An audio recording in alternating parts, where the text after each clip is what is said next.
write it. They write All right, we got to go to the draft. video. Draft. Everybody quiet on the Okay. set. Video. United States of America. They are the watchdogs, the historians, the daily observers of the White House, an unofficial assembly of journalists assigned to watch with clear eyes and break news. They are the White House Correspondents Association. Have you got an extra camera in case the lights go out? The sound okay, volume right, all that? The Founding Fathers wrote this job into the Constitution. Freedom of the press is in there for a reason. While I've been having a wonderful time, I gather also that both houses of Congress have been having a wonderful time. I think the enduring principle remains that we exist and we work to keep the eyes of a free press on the government and on the president. Sometimes you don't like the decisions I make, and sometimes I don't like the way you write about the decisions. Our role is very much on the ground. I view the association as basically the shop steward for correspondents. You're there to help them do their job. We deal with a lot of logistics. We're the ones working on who has a seat in the briefing room, who's in the press pool at the Oval Office, in the motorcade, the plane. That's beautiful. You see the hot tub? One of the great things about our job is being there when history is being made. The evolution of the presidency has gone hand in hand with the evolution of the White House Press Association and the relationship of the press to politics. The White House correspondents perform a vital service in letting folks know what the White House is all about. Did you make a mistake in sending arms to Tehran, sir? No, and I'm not taking any more questions. I always tried to put myself in their position. They had a difficult job to do, and they needed a new story every day. And if I didn't give them one, they'd have one anyway, and sometimes it'd be one I didn't like, but it was all part of the deal. With every president, the relationship is constantly changing. But there is an unchanging quest for the Correspondents Association, and it's a simple word: access. Access. We have to continue to press for those doors and windows to remain open so you can see the account of history from an unbiased view. We're not through this period where there's a great contest between people who believe in the free exchange of ideas and the freedom of the press and the freedom to argue back. We can't go back to a more polarized world where somebody can put the hammer down and this is the way it's going to be and you can't say anything differently. If you try to, I'll cut you off or put you in jail. People have to be informed, or otherwise they're not going to support their government. What's the matter with these clowns? There's always going to be governments that try to be a little bit more insulated. It's important to push back on that. The Correspondents Association is a good forum for reminding all reporters that they also work for the public, that they also have a responsibility to the American people. The press is an institutional part of the White House, and it should always be an institutional part. Every government needs a watchdog. We never win, we never lose. It's just a constant struggle. My best moment here is when my press conference ended. Like so many of the struggles inside the Beltway, this one started as a turf battle in 1914 on Capitol Hill. All the press conferences in those days were dominated by the violence in Mexico, the Mexican Revolution. There was no controls on who attended those press conferences. And the Standing Committee of Correspondents in Congress tried to move in on the White House. They wanted to become the one that would help President Woodrow Wilson start having regular press conferences and selecting who would attend. A select group of journalists, the White House Correspondents Association, was formed. Looking back 100 years and seeing the pictures and hearing the history, it's amazing how things have evolved. The organization was started by a group of white men, not women, not minorities, a group of white men. It was Franklin Roosevelt was the first president to allow a black White House correspondent into a presidential press conference. In February 1944, journalist Harry McAlpin broke down the barriers of inequality, becoming the first African-American White House correspondent. And it's in his honor that the Correspondents Association has established the Harry S. McAlpin Jr. Scholarship for young and aspiring journalists. We always had women members, and we had women in the press conferences and on the beat, but we wouldn't let them attend our dinner. The general attitude was that this was a stag event. This was for men only. It was a little too bawdy for women. It was this sense that women journalists almost didn't belong. They weren't part of the Boys Club.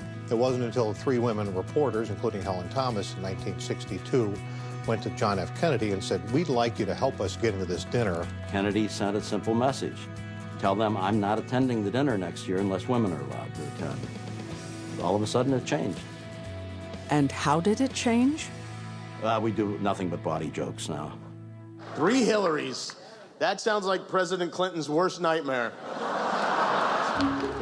And while 99% of the correspondent's job is working the beat, there is one night a year when serious Washington can make fun of itself, the White House Correspondents' Dinner. We started the dinner in the 20s. They've done this before? Of course, it wasn't televised, and it didn't have Hollywood celebrities. We did have entertainers. We'd have animal acts or jugglers. You're not going to be able to top that. There have been somebody doing, and I wish I were there, animal impressions. Now we have one entertainer. The President Association picks the entertainer. I was toying with the idea of having a juggler. Doesn't get much more exciting than that. And what is the key to navigating the icy and sometimes treacherous waters of Washington humor? I'm going to wing it. Winging it. Improvise a lot. Just see what happens. There's basically 3 models. One is people who do the politics and get it right. That's rare. Is there anyone that I'm excited to roast tonight? Well, if Putin's there, that'll be a real big deal. People who try to do the politics and get it wrong, that's painful. Boy, I could say something really dirty, but I probably shouldn't. And then there's people who just avoid the politics like the plague. I'm not a political comedian. Am I a political guy? Yes, I am definitely into politics. That's why I work at the E! Network. Washington comedy is unlike any other comedy. You're supposed to keep it clean. You're supposed to keep it self-deprecating. In 1945, you had Frank Sinatra, Danny Thomas, Jimmy Durante, Fanny Brice. This year, it's me. Did you know that the president will be there? Yeah, the president will be there. Of the United States. Yeah, and not only that, he's opening for you. And it's not only the place for an entertainer to shine. It's the place where a president can bring down the house, giving as good as he gets. Known as the prom of Washington, D.C., a term coined by political reporters who clearly never had the chance to go to an actual prom. Presidents will immediately think, well, this is a chance to make fun of the press. It just goes with the territory. That's not what you do. You go make fun of yourself. You got to show them you can take it. It's not easy to do stand-up comedy at one of these dinners. I thought they were fun. I look forward to them. Jay Leno's here. Together, we give hope to gray-haired, chunky baby boomers everywhere. We don't want people insulted. We want people to be teased. God knows Washington can use a little teasing. But don't make fun of the press, because they can't take it. They're thin-skinned and they don't want to hear it. Laughter aside, the first and foremost mission of the Correspondents Association dinner is to promote journalism education through the Scholarship Fund. Your attendance tonight allows us to give back to these students. We appreciate it. As this dinner has grown and grown over the years, it's actually generated more revenue for this very important scholarship. Obviously, the main reason we're there is for the scholarships and to help these young people. They're all remarkable, talented folks full of energy and the kind of people that you want to see going into journalism. We want to welcome Curtis McLeod. Having something like this scholarship, it gives them hope to say, wow, there is a resource for me, there is something I can go to.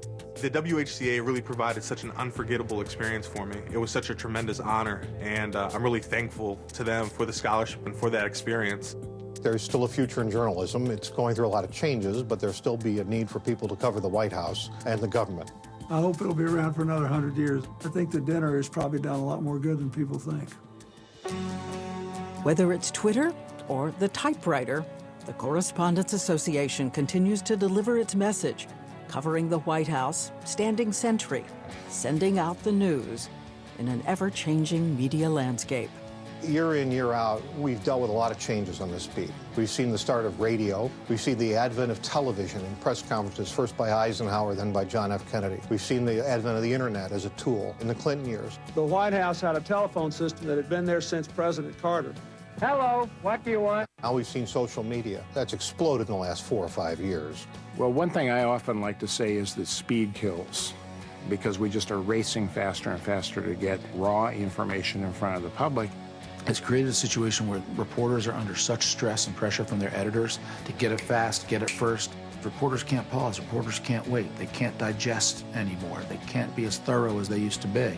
But from the point of view of the reader, the main thing is it accurate?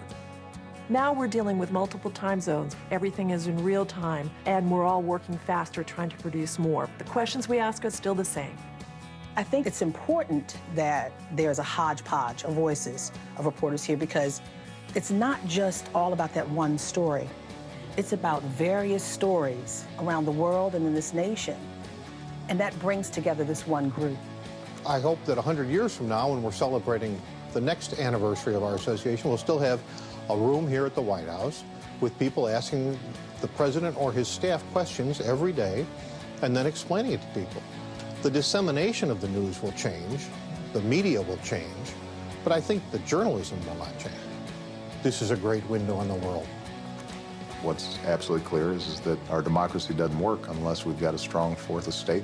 If you don't have that interaction, then you don't really have a true democracy. Even if I don't always admit it, I appreciate that they're there.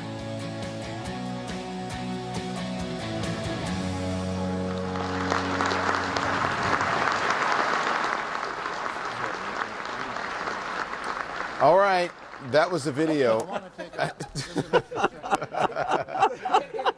was that? I didn't laugh one time. We get it. You're a journalist, capital J. I mean, recruitment video? What was that? It felt like Ken Burns' White House Correspondents Dinner. Like, I was expecting Civil War letters to be written, and my hair turned white. I was like, moving along. Ben, are we off the mark? But weren't you expecting something funny? I don't know. Well, the White House press correspondents congratulate the White House press correspondents. I mean, yeah, they're egomaniacs. I mean, I think this is the hidden story here is we are dealing with a bunch of prima donna egomaniacs who call themselves White House correspondents and thin-skinned indeed and do not like to be criticized or corrected. But that's why you're not there. You're wondering why you're not there, Ben. That's why. Well, that may well be. That may well be. But look. When was the last time you saw one of those people subjected to any kind of moral scrutiny? I mean, it's an interesting thing. There's an awful lot going on in those people's lives that we don't know about. That is That's a good point. My sources, I'm sorry, my sources are telling me this isn't confirmed. Jeff Goldblum ate his dinner with his bare hands. Oh, really? Not confirmed. Really? Not confirmed. He is there. He could eat my dinner with his bare hands. Y'all know what I mean. What network is that? Okay. This is crazy. So sorry. At least this is entertaining. God.